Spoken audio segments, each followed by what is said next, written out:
Sebelum memulai Wahyu ke-7, saya mau ingatkan tentang Wahyu 6 yang kemarin ya, supaya tidak lupa. Kemarin Wahyu 6 sampai pada pembukaan meterai yang ke-6 tentang terjadinya bencana besar, yaitu gempa yang dahsyat atau gempa megatrust, dan bumi porak-poranda, dan setelah itu baru terjadi pengangkatan. Masih ingat? Saya akan beri ayat untuk pengangkatan ini untuk mendukung Wahyu yang ke-7 ini ya. 1 Tesalonika 4 ayat 16 sampai 17. Sebab pada waktu tanda diberi, yaitu pada waktu penghulu malaikat berseru dan sangkakala Elohim berbunyi, maka Tuhan sendiri akan turun dari surga, dan mereka yang mati dalam Kristus akan lebih dahulu bangkit. Sesudah itu kita yang hidup, yang masih tinggal akan diangkat bersama-sama dengan mereka dalam awan menyongsong Tuhan di angkasa. Demikianlah kita akan selama-lamanya bersama-sama dengan Tuhan. Ini adalah ayat untuk pengangkatan di mana orang-orang yang mati dalam Yesua bangkit dulu. Kemudian baru kita yang hidup benar akan diangkat bersama-sama mereka. Jadi Tuhan Yesus menyebut kita di awan-awan ya, kakinya belum menginjakkan bumi. Mungkin kayak di bioskop gitu ya, di atas.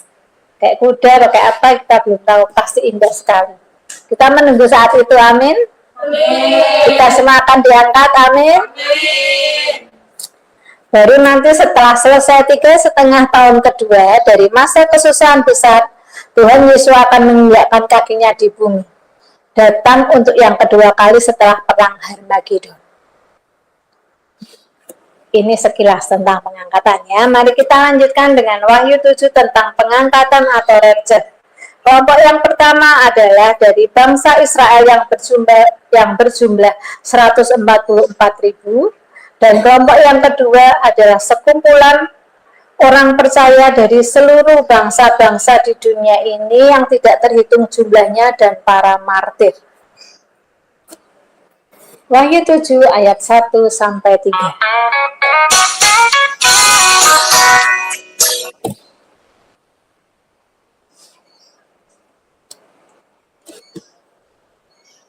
Kemudian daripada itu aku melihat 4 malaikat berdiri pada keempat penjuru bumi.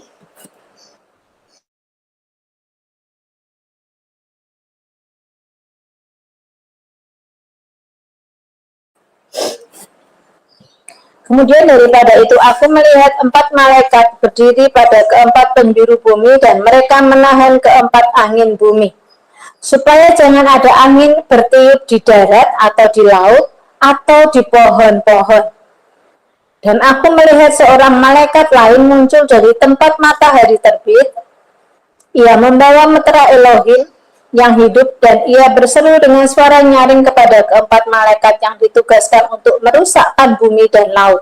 Katanya, janganlah merusakkan bumi atau laut atau pohon-pohon sebelum kami memeteraikan hamba-hamba Elohim kami pada dahi mereka. Ya, Wahyu 7 ayat 1 sampai 3 ini ada 4 malaikat yang diberi tugas untuk merusak bumi dan laut. Lalu ada 1 malaikat yang lain lagi yang membawa meterai Elohim dan memerintahkan kepada 4 malaikat tadi untuk menahan tugas mereka supaya bumi tidak dirusak dulu sampai pengangkatan atau rapture terjadi.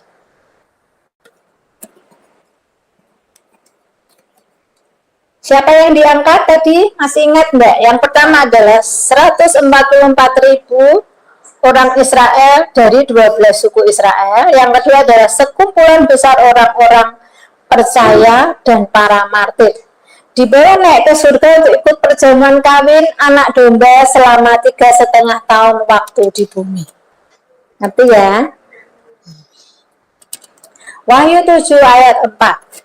Dan aku mendengar jumlah mereka yang dimeteraikan itu 144.000 yang telah dimeteraikan dari semua suku keturunan Israel. Mari kita bahas tentang bangsa Israel yang diangkat dulu, ya. Kita bahas tentang bangsa Israel dulu. Mereka berjumlah 144.000 orang dan terdiri dari 12 suku Israel, di mana kedua belah suku Israel itu sekarang sudah tersebar di berbagai belahan bumi. Orang Israel itu kayak orang Cina, di seluruh dunia ada orang Israel seperti itu ya. Nanti yang bisa membedakan suku-suku mereka hanyalah malaikat. Karena mungkin orang Israel sendiri juga tidak ada yang tidak tahu ya aku berasal dari suku mana, mungkin bisa terjadi seperti itu. Tapi yang jelas yang ikut pengangkatan adalah bangsa Israel yang melakukan hukum Taurat dan percaya Tuhan Yesus HaMasiah sebagai Mesias mereka. Karena sampai detik ini masih ada jutaan bangsa Israel yang menolak Tuhan Yesus sebagai Mesias mereka. Dan bahkan mereka membenci dan menghinanya sebagai penghujat Elohim dan anak haram.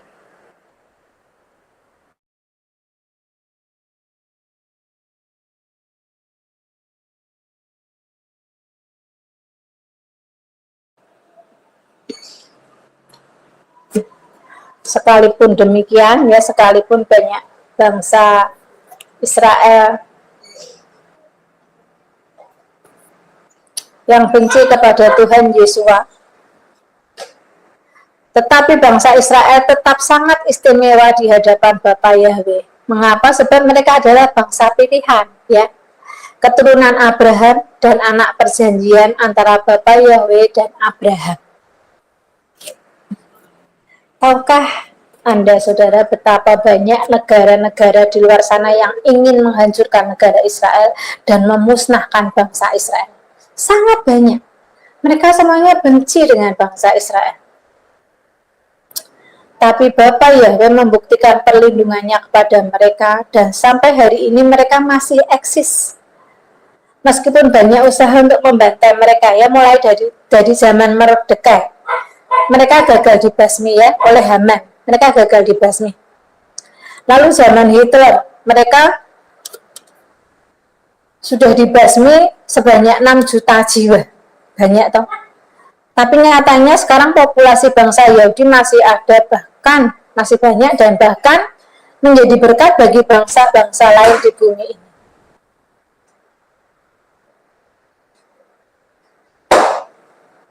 Banyak orang yang sangat kaya dan pintar di dunia ini adalah keturunan Yahudi. Manusia yang memakai banyak kemudahan di dunia ini karena kecerdasan orang Yahudi. Contohnya pakai FB, pakai WhatsApp, Wifi, Google. Mungkin ini jimit kita juga ya.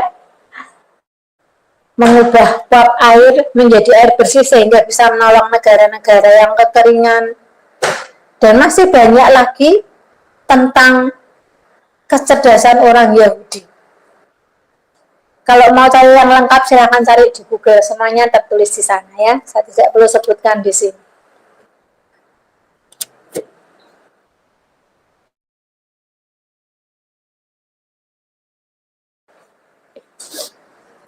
Bapa menggenapi janjinya kepada Abraham bahwa keturunannya akan menerima berkat.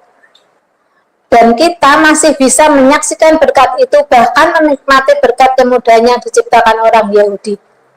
Sekalipun banyak keturunan Abraham, banyak yang enggak benar, tapi mereka tetap dijaga oleh Bapa Yahweh, oleh Elohimnya Abraham ya. Keren ya Elohimnya Abraham.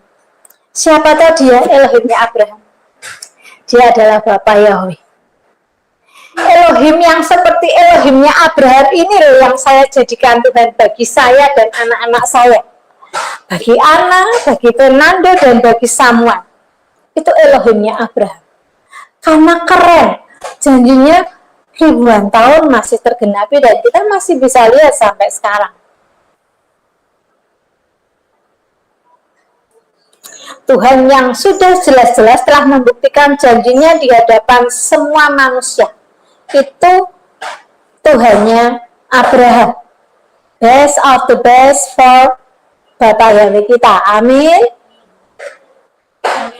Sekarang kita mau lihat suku mana saja dari bangsa Israel yang, oh sebentar, saya kok mau diingatkan.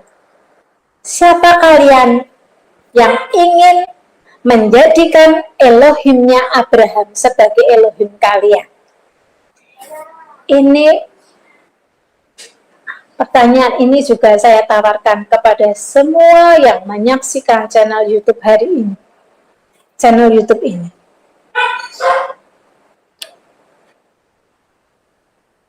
Siapa yang ingin menjadikan Elohimnya Abraham yang keren itu, yaitu Bapak Yahweh, menjadi Elohim kalian? Silahkan dipikirkan, karena janjinya terbukti sudah ribuan tahun.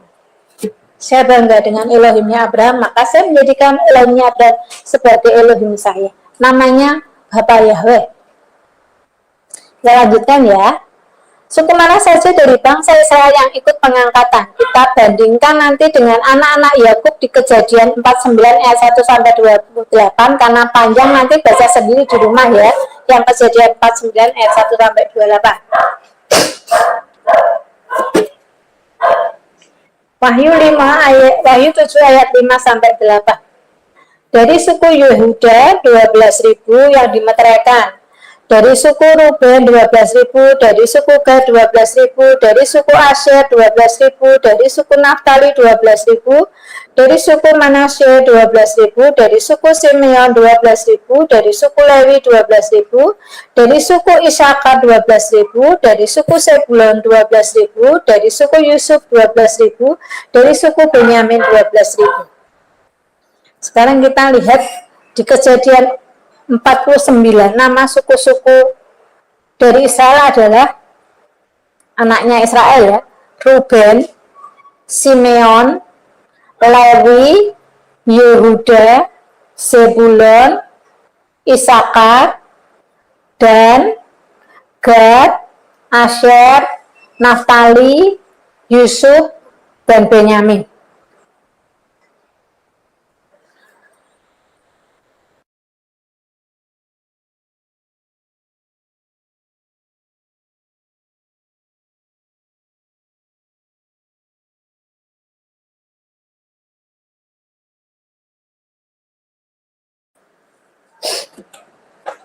Ruben tidak lagi menjadi yang utama.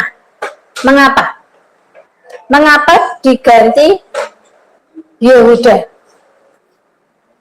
Karena Ruben pernah tidur dengan gundi ayahnya. Dia mengotori ranjang ayahnya, namun Ruben harus tetap bersyukur karena masih bisa ikut pengangkatan. Diganti yang utama dengan Yehuda, karena saat mencari gandum di Mesir, ketika terjadi kelaparan hebat, Yehuda memberikan dirinya menjadi jaminan untuk Benyamin di hadapan Yusuf. Karena dia tidak ingin ayahnya sedih saat pulang tidak melihat Benyamin. Ya, ini sebuah pengorbanan.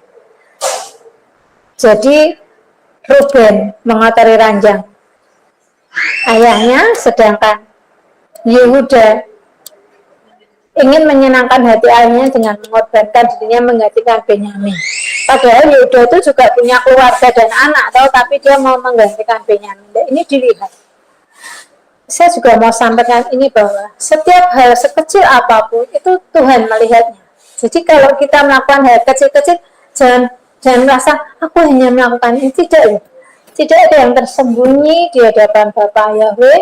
Kecil besar semuanya terhitung dengan jelas, semuanya dibalaskannya dengan adil ya. Lalu saya juga mau katakan di sini bahwa Lewi ini juga harusnya berterima kasih kepada Bapak karena masih boleh ikut pengangkatan meskipun karakter mereka sangat keras sehingga mereka tidak mendapat bagian tanah warisan. Jatah mereka ada di antara setiap suku Israel ya, tercerai-berai. Yang penting masih ikut pengangkatan, tidak apa-apa kekerasan suku Lewi. Yang penting masih ikut pengangkatan. Saya mau katakan kekerasan suku Lewi ini tertulis di Kejadian 49 ayat 6 sampai 7. Mungkin ada yang belum tahu, saya mau bacakan dari terjemahan IMB ya. Janganlah jiwaku masuk dalam persepakatan mereka, biarlah kemuliaanku tidak menyatu dalam perkumpulan mereka. Karena dalam kemarahannya mereka telah membunuh orang, dan dalam kekerasannya mereka telah melumpuhkan lembu jantan. Terkutuklah kemarahan mereka karena sangat ganas, dan kesewenangan mereka. Karena hal itu sangat keras, aku akan membagi-bagi mereka di antara Yakub dan mencerai-beraikan mereka di antara Israel. Ini yang bilang siapa? Ya Bapak, ya Israel. Saat memberkati anaknya, dia memberkati Ruben itu begini, Yehuda begini, Lewi begini. Ya, kalau pengen ngerti baca firman tadi di Kejadian 49 ayat 1 sampai 28, karena panjang, baca sendiri-sendiri ya. Dari 12 suku Israel di Kejadian 49 berbeda dengan di Wahyu 7. Suku Efraim dan suku Dan tidak ada, diganti dengan suku Yusuf dan Manasye. Mengapa? Mesti ada sebabnya toh. Sebab suku Dan ini nama suku loh, bukan Dan kata sambung ya. Sebab suku Dan suku Efraim menyakiti hati Bapa Yahweh dengan penyembahan berhala. Tahukah Anda bahwa dosa yang paling dibenci Bapa Yahweh adalah dosa penyembahan berhala atau ilah lain? Itu adalah dosa persundalan rohani dan kejijikan di mata Elohim. Jadi yang tadi Ruben mengotori ranjang bapaknya saja masih ke pengangkatan, ngerti ya? Kekerasan orang Lewi yang dengan membunuh masih ke pengangkatan. Yang membunuh Tuhan Yesus siapa? Suku apa? Suku Lewi, para imam tuh. Tapi masih ikut pengangkatan, karena yaitu yang tidak ikut hanya Dan, suku Dan Efraim, karena dosa mereka adalah dosa penyembahan berhala. Maka sebegitu seriusnya dosa penyembahan berhala, tidak bisa buat main-main. Meskipun mereka adalah orang Israel, keturunannya Abraham, saat mereka menyakiti hati Bapa dengan menyembah ilah lain, tidak ikut pengangkatan. Apalagi kita ini siapa kita? Kita bukan keturunan Abraham. Kalau kita nanti masih bisa ikut selamat karena kita dicangkokkan kepada bangsa Israel. Jadi kalau bangsa Israel itu ada yang nggak benar, itu adalah berkat bagi kita karena kita dijadikan apa? Penggantinya. Kita dicangkokkan ke mereka. Jadi kita tidak boleh sombong dengan orang Israel. Karena memang mereka yang terpilih. Kesayangan Bapak, bangsa pilihan. Kita tidak bisa protes, ya terserah Bapak yang menciptakan Bapak ya. Tidak ada protes, Bapak punya otoritas.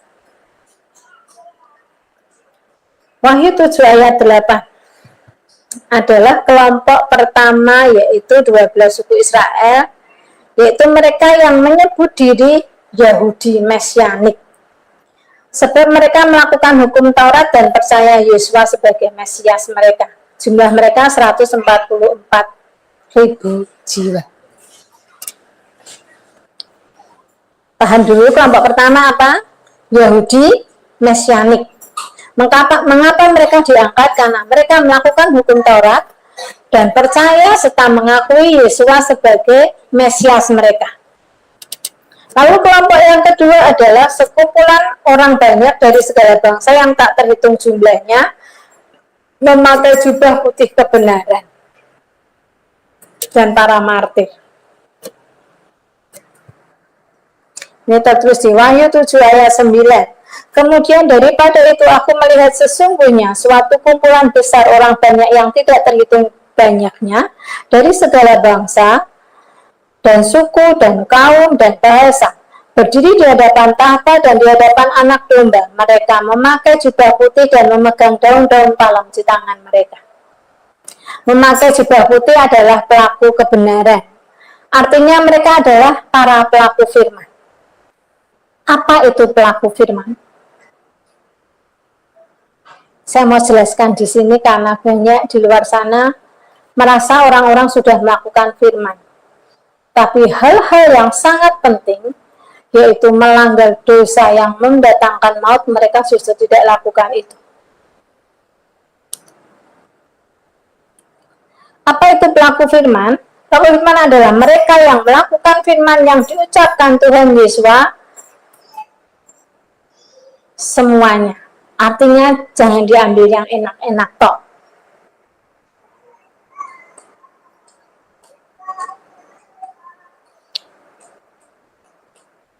Dan firman Yesua dengan jelas mengatakan di Matius 5 ayat 17-18 bahwa Tuhan Yesua tidak membatalkan hukum Taurat, dan hukum Taurat lebih teguh dari langit dan bumi.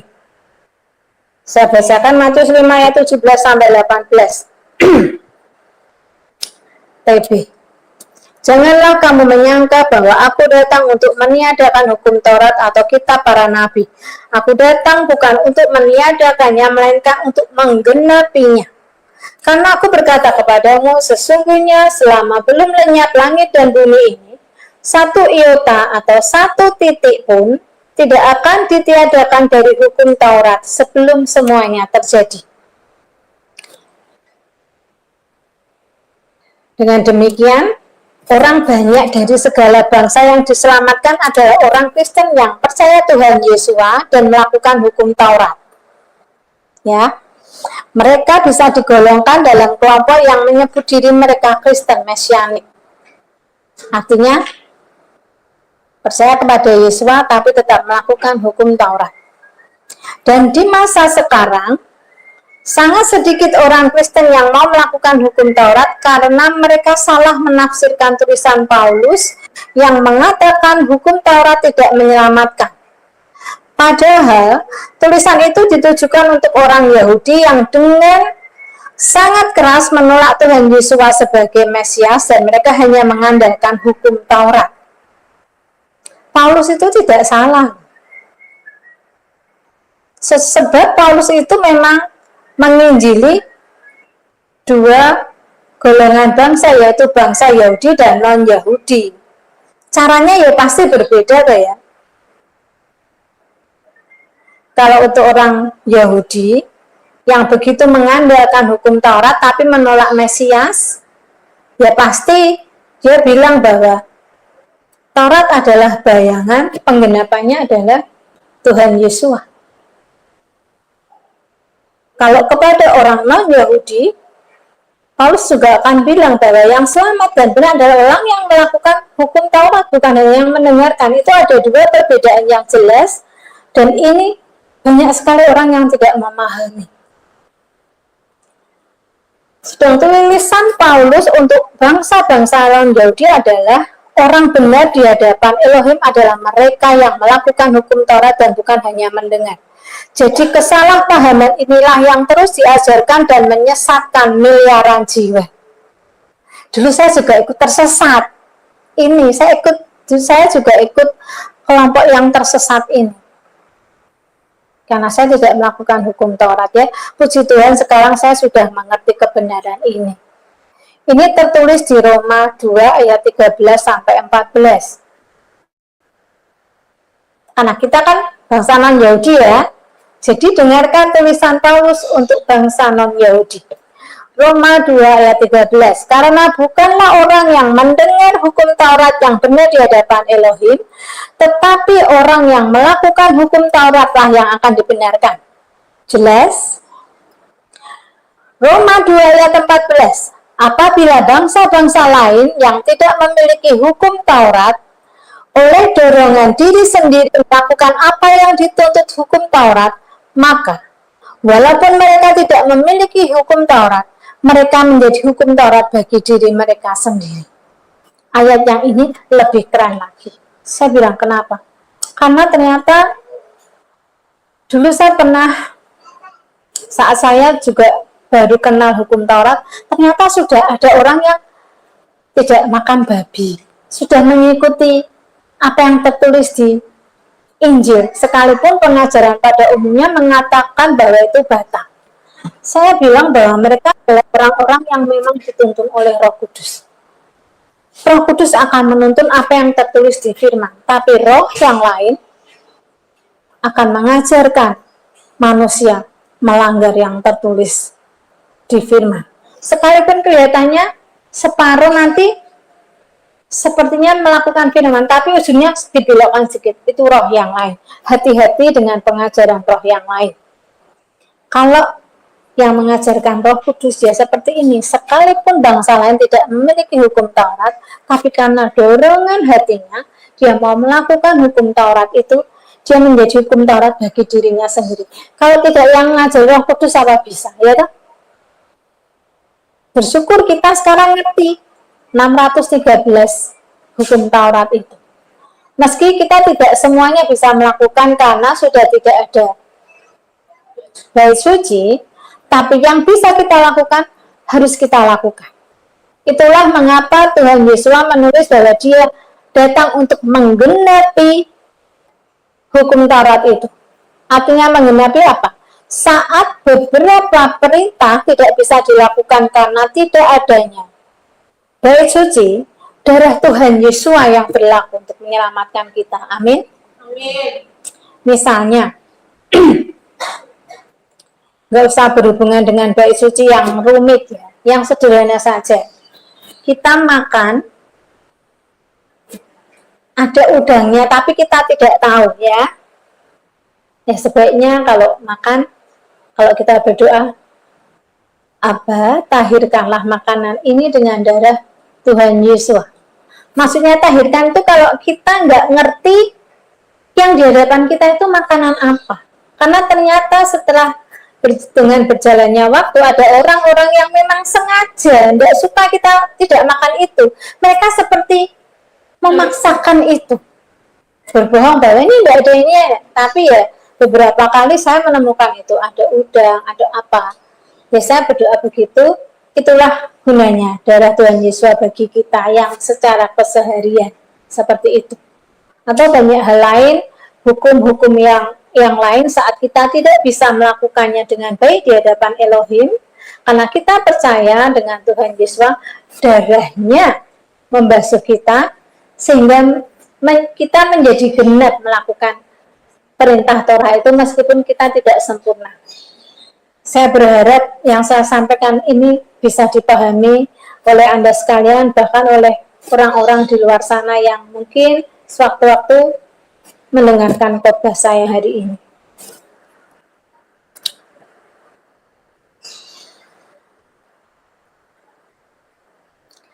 Saya sengaja memberikan ayat-ayat yang mendukung ini karena di luar sana banyak orang yang alergi mendengar hukum Tauratnya.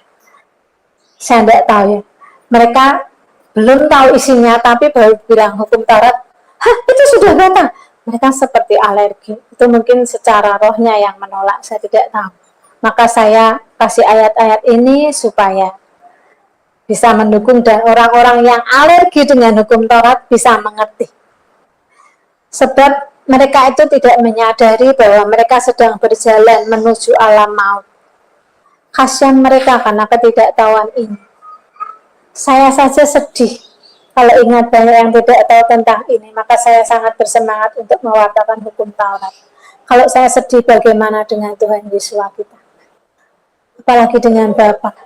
Apa Anda sedih? Setiap detik ada orang yang masuk ke dalam alam maut. Kalau kita lihat gambar-gambar itu ya, saya saja yang orang berdosa saja sedih melihat ketidaktahuan banyak orang yang tidak tahu tentang ini, apalagi Bapa dan Tuhan Yesus. Ini menjadi PR bagi setiap kita untuk terus bersemangat mewartakan hukum-hukum Elohim. Ada semangat? Amin? Amin. Tetap menyala ya.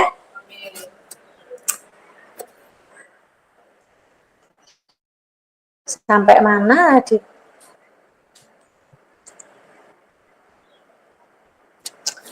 Pemahaman tentang orang non-Yahudi yang ikut pengangkatan adalah mereka yang percaya Tuhan Yesus dan melakukan hukum atau perintah Elohim dikuatkan dengan firman yang tertulis di Wahyu 12 ayat 17.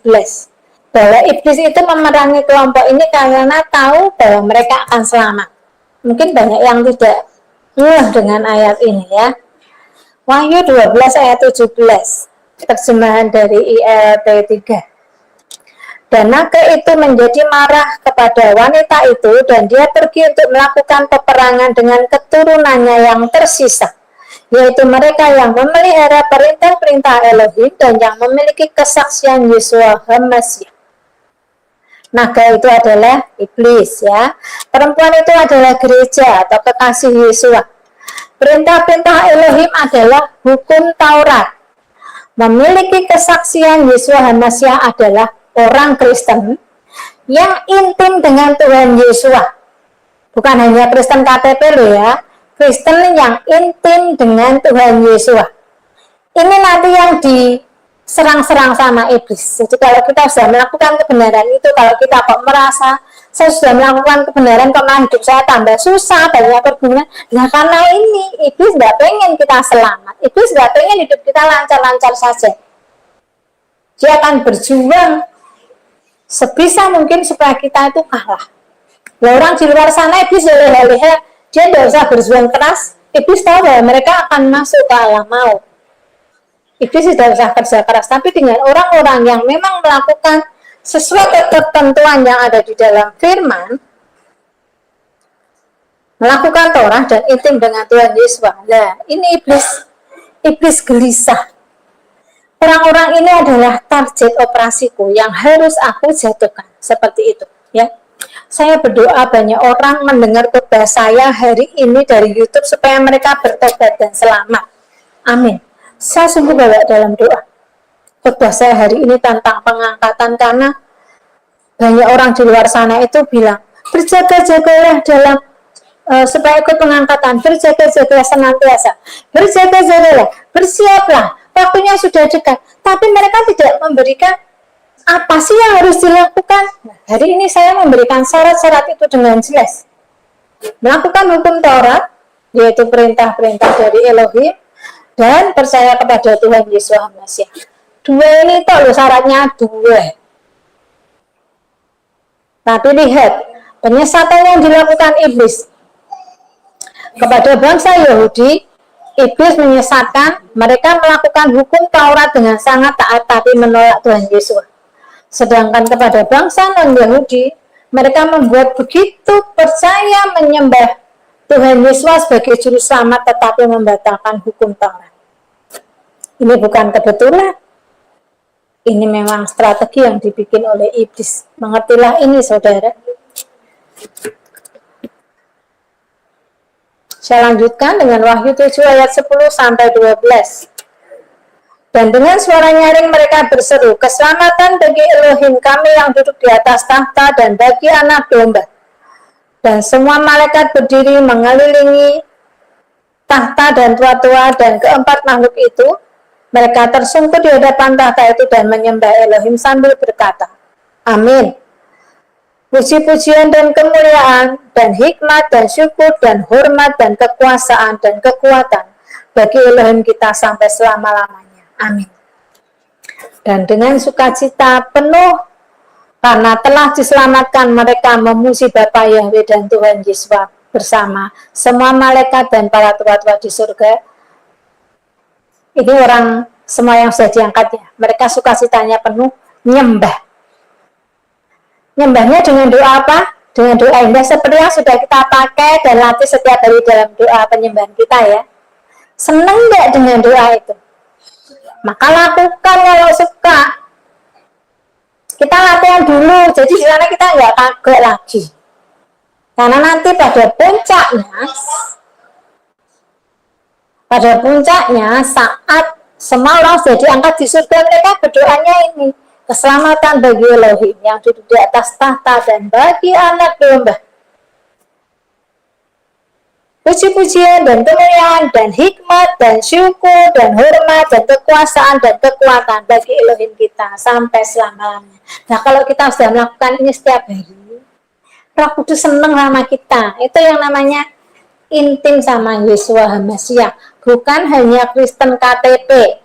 Wahai semuanya, semua orang di luar sana yang hanya Kristen KTP, Anda tidak akan ikut pengangkatan. Jaminan 1000% Anda tidak akan ikut pengangkatan karena Anda tidak mengenal apa yang difirmankan oleh Tuhan Yesus Hamasiah.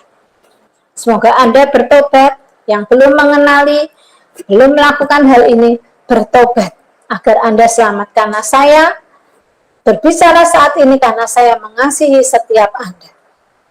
Bertobatlah supaya Anda selamat. Saya lanjutkan di Wahyu 7 ayat 13 sampai 14.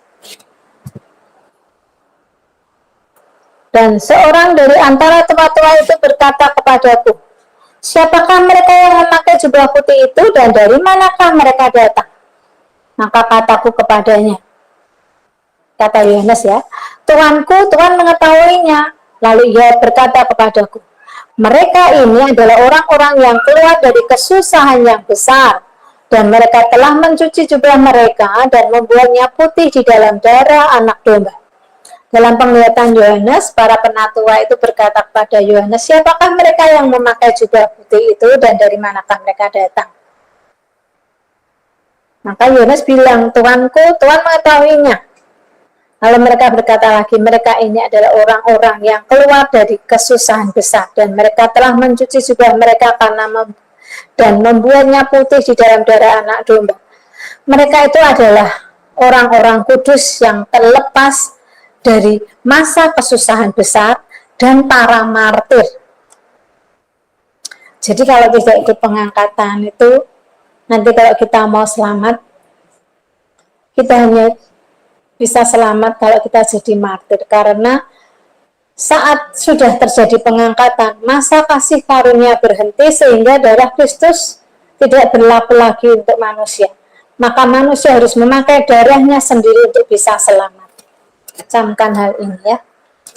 Kita lanjutkan Wahyu 7 ayat 15 sampai 17. Karena itu mereka berdiri di hadapan tahta Elohim dan melayani Dia siang malam di bait sucinya, dan Ia yang duduk di atas tahta itu akan membentangkan kemahnya di atas mereka. Mereka tidak akan menderita lapar dan dahaga lagi, dan matahari atau panas terik tidak akan menimpa mereka lagi. Sebab anak domba yang di tengah-tengah tahta itu akan menggembalakan mereka dan akan menuntun mereka ke mata air kehidupan. Dan Elohim akan menghapus segala air mata dari mata mereka. Ya, karena mereka telah menang perjuangan kita ya, ini akhirnya kita. Karena kita telah menang, kita ada di hadapan tahta Elohim untuk beribadah kepadanya siang dan malam di tempat kudusnya. Dan Dia yang duduk di atas tahta itu akan berdiam di antara mereka. Mereka tidak akan pernah lapar lagi dan tidak akan pernah haus lagi. Bahkan matahari dan panas tidak akan pernah menerpa mereka. Sebab anak domba yang ada di tengah-tengah tahta itu akan mengembalakan dan memimpin mereka ke mata air yang hidup. Dan Elohim akan menghapus semua air mata mereka. Itulah kemenangan dan hadiah bagi orang benar di hadapan Bapa Yahweh. Amin. Mau itu? Bayar harga. Ini Wahyu 7 selesai ya. Jadi soal pengangkatan sekarang semua sudah paham ya. Mari kita lanjutkan Wahyu 8. Sebelum membahas Wahyu ke-8, saya mengingatkan lagi tentang Wahyu ke-6 yang berisi tentang pembukaan meterai. Meterai 1 sampai 6 itu di Wahyu 6 ya. Gambarnya siap kan?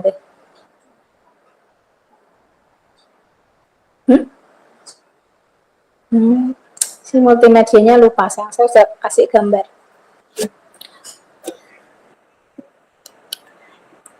Wahyu 6 yang berisi tentang pembukaan meterai 1 sampai 6, lalu dilanjut Wahyu 7 tentang rapture. Sekarang kita mau buka meterai yang ke-7. Kita harus paham bahwa ada 7 meterai, 7 sangkakala, dan 7 cawan murka. Ini kalau ada gambarnya lebih jelas. Dalam meterai yang ke-7 nanti akan ada 7 sangkakala.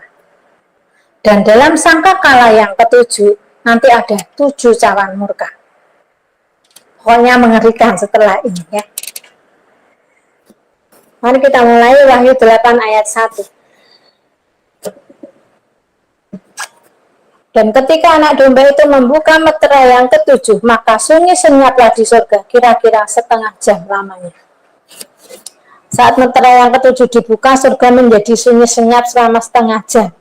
Ini tidak ditulis karena apa, tapi yang jelas di surga semuanya sangat tegang. Tidak ada yang berani ngomong, ya, makanya tulis sunyi senyap.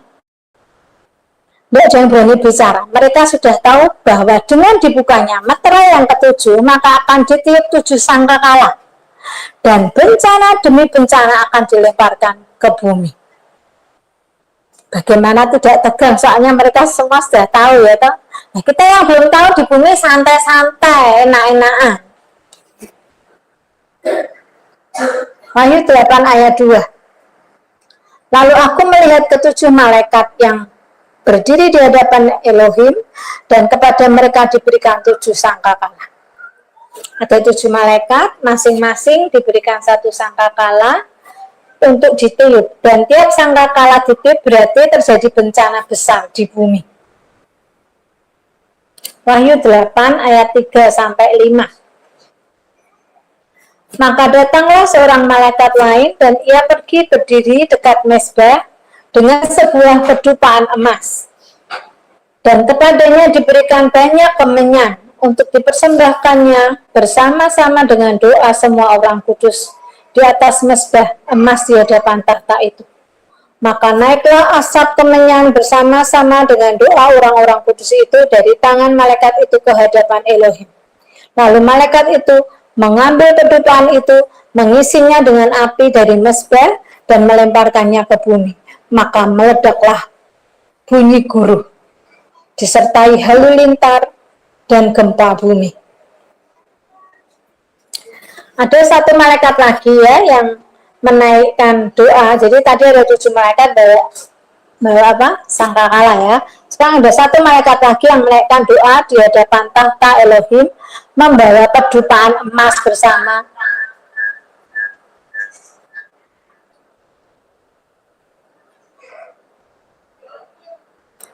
Lalu ada satu malaikat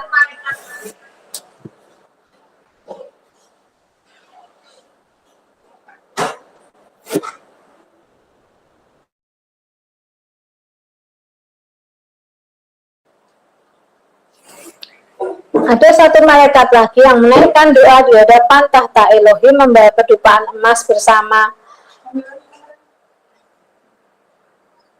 doa orang-orang kudus. Lalu malaikat itu mengisi kedupaan dari mezbah di surga dan melemparkannya ke bumi. Maka meledaklah bunyi guruh disertai halilintar dan gempa bumi.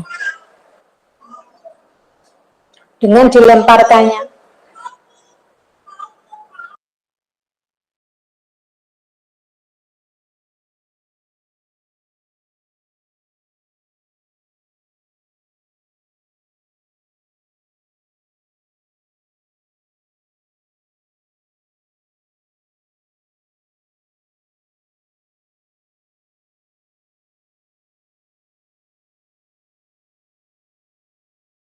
Nah, terima kasih multimedia saya ketemu gambarnya.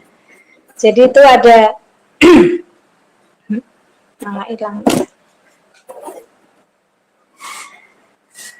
Ada 7 meterai, segel ya.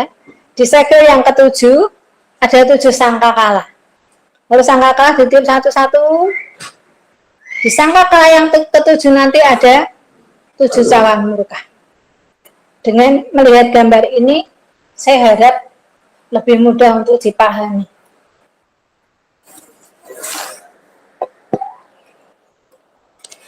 Ini tadi kedupaan emasnya yang diisi api dari mezbah dilemparkan ke bumi dan terjadi bunyi guruh ya. Mungkin suaranya sangat keras, ada halilintar, ada gempa bumi, pokoknya mengerikan. Mari kita bahas mulai keempat sangkakala yang pertama. Wahyu 8 ayat 6. Dan ke-7 malaikat yang memegang ke-7 sangkakala itu bersiap-siap untuk meniup sangkakala. Wahyu 8 ayat 7. Lalu malaikat yang pertama meniup sangkakalanya, dan terjadilah hujan es dan api bercampur darah, dan semuanya itu dilemparkan ke bumi. Maka terbakarlah sepertiga dari bumi dan sepertiga dari pohon-pohon, dan hanguslah seluruh rumput-rumputan hijau. Membicarakan wahyu, kita akan berusaha mengartikan seharafiah mungkin. Kecuali kalau arti harafiah sudah tidak bisa dikejar, baru mencari arti rohani. Karena wahyu memang kenyataannya seperti itu, harafiah, ya, supaya ini dipahami. Lalu malaikat yang pertama tadi meniup sangkakala dan terjadilah hujan es dan api bercampur darah. Dan semuanya itu dilemparkan ke bumi. Maka terbakarlah sepertiga dari bumi dan sepertiga dari pohon-pohon itu dan hanguslah seluruh rumput-rumputan hijau. Hujan es dan api ini mirip dengan turah ketujuh di Mesir. Nanti esnya besar-besar. Ini tertulis di Keluaran 9 ayat 23. Lalu Musa mengulurkan tongkatnya ke langit, maka Tuhan mengadakan guru dan hujan es, dan api pun menyambar ke bumi. Dan Tuhan menurunkan hujan es meliputi tanah Mesir. Itu kalau dilanjutkan lagi itu esnya besar-besar sehingga semuanya yang tertimpa hujan es itu mati. Ini di Keluaran 9 ayat 23. Kalau mau baca sendiri ya. Maka kalau penasaran, bacalah firman.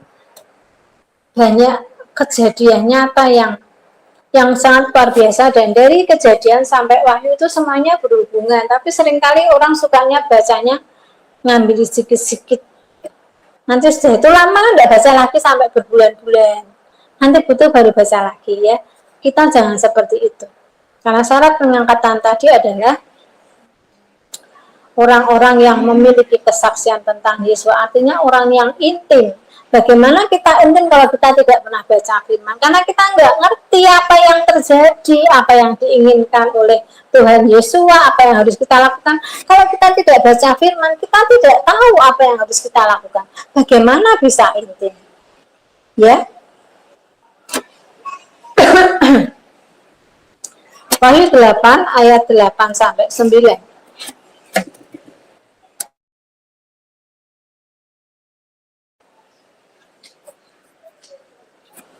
Lalu malaikat yang kedua meniup sangkakalanya, dan ada sesuatu seperti gunung besar yang menyala-nyala oleh api, dilemparkan ke dalam laut, dan sepertiga dari laut itu menjadi darah.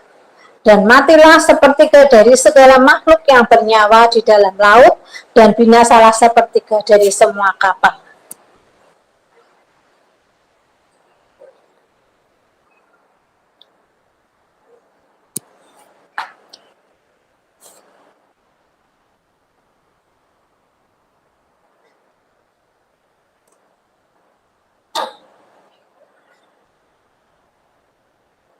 Bisa dibayangkan, itu seperti gunung api yang besar, meletus, lalu dilemparkan ke dalam laut. Dan sepertiga laut itu menjadi darah. Karena mungkin kan makhluk-makhluknya kan mati semua, toh. Baik hewan yang di laut, baik orang-orang yang ada di kapal. Karena dikatakan, maka matilah sepertiga dari segala makhluk yang bernyawa di dalam laut, dan binasalah sepertiga dari semua kapal. Makhluk bernyawa itu mesti punya darah ya. Jadi nanti lautnya sepertiganya menjadi darah. Wahyu 8 ayat 10 sampai 11. Lalu malaikat yang ketiga meniup sangkakalanya, dan jatuhlah dari langit sebuah bintang besar, menyala-nyala seperti obor. Dan ia menimpa sepertiga dari sungai-sungai dan mata-mata air. Nama bintang itu ialah Absintus. Dan sepertiga dari semua air menjadi Absintus. Dan banyak orang mati karena air itu sebab sudah menjadi pahit. Lalu saat malaikat yang ketiga meniup sangkakalanya, sebuah bintang besar terbakar seperti obor jatuh dari langit. Mungkin ini seperti meteor raksasa. Dan ia jatuh ke atas sepertiga sungai-sungai dan ke atas sumber-sumber air. Nama bintang itu Absintus, dan sepertiga air itu berubah menjadi pahit. Bayangkan ya, semua air sepertiganya menjadi pahit. Banyak orang mati, yang mati karena air yang telah menjadi pahit itu. Mungkin ya airnya sudah terkontaminasi dengan jatuhnya meteor. Bisa kebayang enggak? Kimia dan lain-lain. Kalau dipikirkan sekarang ini, saat ada meteor jatuh seperti gunung api yang besar, lalu airnya menjadi pahit, semua orang karena adanya air itu minum enggak? Diminum, dan itu menjadi racun, menjadi pahit dan mati. Sepertiga dari bintang-bintang sepertiga mana tuh? Banyak orang yang mati karena telah menjadi pahit air itu. Besok itu bukan hanya air menjadi pahit, akan menemui juga air yang menjadi darah. Banyak hal di luar nalar kita, seperti yang terjadi di Mesir, hampir seperti itu. Jadi kalau kita sekarang tidak usah, air ini terlalu kotor, air ini aku harus yang steril, kan banyak orang yang begitu ya. Bersyukurlah dengan apa yang ada di hadapan kita. Terimalah, nikmati, selagi kita masih bisa menikmati itu. Terpaksa pun kalau ada airnya agak keruh kotor, tapi adanya itu gunakan, didoakan toh. Tahirkanlah dengan darah Tuhan Yesus. Kita orang beriman harus bisa menjalani hidup kita di dalam segala keadaan dengan penuh rasa syukur, apapun yang ada di hadapan kita. Sekarang kita belum mengalami hal-hal itu. Banyak manusia di bumi yang sombong, orang Jawa bilang pemerintah ya, orang Jawa bilang merasa punya uang, aku harus begini, ini harus begitu, makanya harus begini, semuanya harus ditata. Orang yang begitu tricky ya, apa namanya saya, tricky atau apa tidak tahu. Biasanya orang itu karena juga imannya kurang kuat. Karena kalau punya iman yang kuat ya dia kalau ketemunya itu tetap akan bersyukur. Cukuplah diganti dengan doa. Tahirkanlah dengan darah Tuhan Yesus. Seperti itu gunanya kita punya juru selamat seperti Tuhan Yesus, karena sungguh darahnya menyelamatkan kita dalam segala keadaan. Lalu Wahyu 8 ayat 12. Lalu malaikat yang keempat meniup sangkakalanya, dan terpukullah sepertiga dari matahari, dan sepertiga dari bulan, dan sepertiga dari bintang-bintang, sehingga sepertiga daripadanya menjadi gelap, dan sepertiga dari siang hari tidak terang, demikian juga malam hari. Saat malaikat yang keempat ini meniup sangkakalanya, terpukullah sepertiga matahari, bulan, dan bintang, sehingga sepertiga dari benda-benda itu menjadi gelap. Dan sepertiga dari siang menjadi tidak terang. Begitu juga dengan yang malam, itu seperti juga kegelapan di Mesir ya ada. Jadi saya bisa bayangkan tulah-tulah di Mesir itu bisa akan terjadi di sangkakala. Mirip-mirip tapi lebih dahsyat. Karena ini penghukuman untuk seluruh manusia di bumi. Kalau dulu di Mesir, ini seluruh manusia di bumi. Jadi bisa membayangkan saja, sangat mengerikan. Kan ada kegelapan terjadi di Mesir kalau tidak salah, saya belum baca itu, tapi ada situlah. Wahyu ke-8 ayat 13. Lalu aku mendengar seekor burung nasar terbang di tengah langit dan berkata dengan suara nyaring, celaka, celaka, celakalah mereka yang diam di atas bumi oleh karena bunyi sangkakala ketiga malaikat lain yang masih akan meniup sangkakalanya. Ya. Sekali lagi, wahyu adalah, kita harus mengartikan wahyu sebisa mungkin secara harafiah. Ya, jadi jangan bayangkan secara rohani, tidak, secara harafiah. Lalu aku mendengar seekor burung nasar terbang di tengah langit dan berkata dengan suara nyaring, celaka, celaka, celakalah mereka yang diam di atas bumi oleh karena bunyi sangkakala ketiga malaikat lain yang masih akan meniup sangkakalanya. Dalam kitab Wahyu, kalau diartikan secara harafiah, nanti burung nasar itu juga akan berbicara kepada semua orang. Dan semua orang nanti bisa mendengar. Nanti burungnya bisa ngomong. Celaka, celaka, celakalah semua yang diam di bumi. Karena masih ada 3 sangkakala lagi. Burungnya ngomong seperti itu. Dan semua orang di bumi nanti itu mendengar. Jadi nanti saat di masa kesusahan besar, semua warta berita dari surga ya, dalam bentuk apapun, nanti yang lihat tidak hanya bumi bagian sini, bumi bagian, tidak, semuanya mendengar. Termasuk saat burung ini ngomong, nanti semua manusia di bumi mendengar, celaka, celaka, celakalah. Kenapa 3 kali itu omongan celaka? Karena masih ada 3 sangkakala yang lebih dahsyat lagi. Itu sebagai peringatan bagi manusia di bumi yang mungkin saat itu masih bilang, ternyata sangkakalanya hanya sampai di sini, kami masih bisa bertahan. Karena apa? Besok saat dengan keadaan yang seperti itu, mereka itu tidak bertobat tuh manusia di bumi. Mereka kan masih bilang, aku masih bisa bertahan. Nah ini burung ini mau peringatkan, celakalah. Karena masih ada 3 sangkakala lagi yang belum dibuka, yang belum ditiup. Padahal nanti di sangkakala yang ke-7 ada 7 cawan murka. Tadi masih ingat gambarnya? Itu semengerikan itu. Jadi macam-macam ya sama Bapak ya. Kalau sudah murka, gak ada ampun. Sekarang masih ada waktu kasih karunia, pergunakan itu dengan sebaik-baiknya. Sebagai ringkasan, 4 sangkakala pertama itu untuk menghancurkan benda-benda alam. Dan 3 sangkakala selanjutnya yang akan ditiup untuk menghancurkan manusia. Maka saya bilang, takutlah akan Elohim dan lakukanlah perintahnya agar tidak ketinggalan pengangkatan. Maha benar Tuhan Yesus dengan segala firman-Nya.